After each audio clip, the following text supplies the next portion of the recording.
le thème qui nous réunit, par rapport à la diversité de toutes les personnes ici présentes, démontre tout l'intérêt associé aux enjeux, aux défis aujourd'hui qui nous guettent. Et aujourd'hui, nous avons lancé un appel, un message aussi au monde entier, à l'Afrique, au Sénégal, par rapport aujourd'hui à toutes ces préoccupations que nous avons, qui ne visent rien d'autre à asseoir un climat qui nous permettra d'améliorer davantage la performance du secteur. Il s'avère que nous faisons face aujourd'hui à des contraintes extrêmement fortes. Et l'objet ici, présent, de ce thème n'était pas de trouver des solutions immédiates aux insatisfactions ni aux attentes.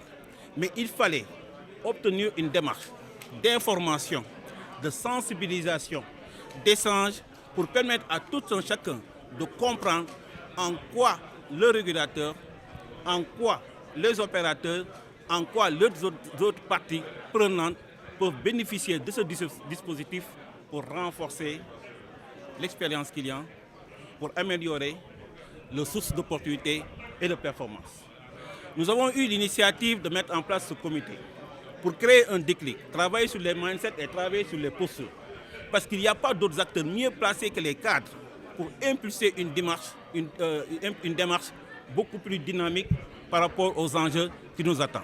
Raison pour laquelle ce comité a décidé de mettre en place ce qu'on appelle la grande amicale des cadres des secteurs de télécommunications qui comptent jouer un rôle d'informateur, un rôle d'accompagnateur, un rôle d'encadreur, surtout anticiper sur les éventuelles tensions qui peuvent aujourd'hui exister.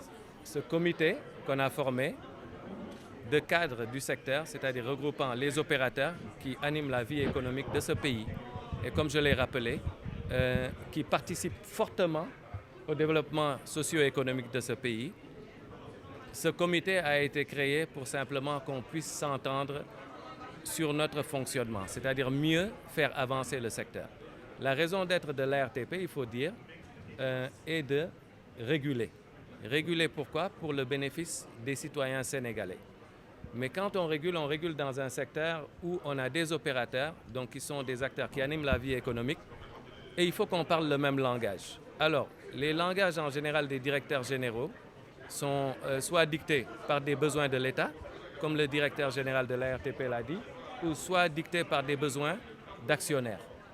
Par contre, derrière leurs objectifs, ceux qui réalisent les travaux, ce sont des cadres. Alors on a décidé de se mettre ensemble pour travailler et pour se comprendre, pour s'entendre et parler le même langage et simplement savoir ce que la régulation apporterait, simplement, moi je dirais, de mieux à l'expérience client. Franchement, je pense que dans le discours d'ouverture, je l'ai dit, nous, avant la conclusion, n'est-ce pas, on se félicitait déjà parce que le comité qu'on a mis en place, j'ai félicité dans le discours d'ouverture, je nous ai félicité parce qu'on a réussi à travailler ensemble.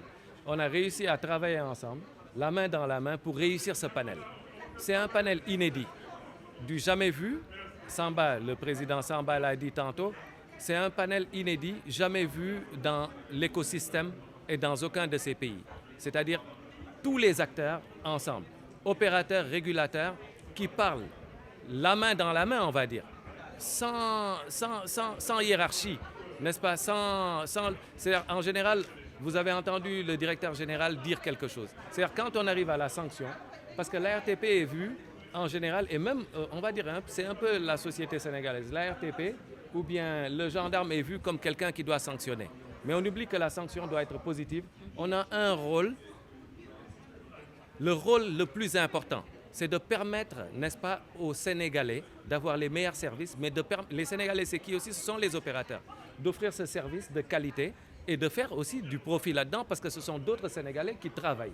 Vous voyez, donc en réalité, pour ne pas trop me pencher sur la question, je dirais que oui, c'est un partenariat que, de toute façon, que nous, en tout cas, on est là-dedans déjà. Voilà, on est là-dedans, on pense que ça va continuer. Inch'Allah.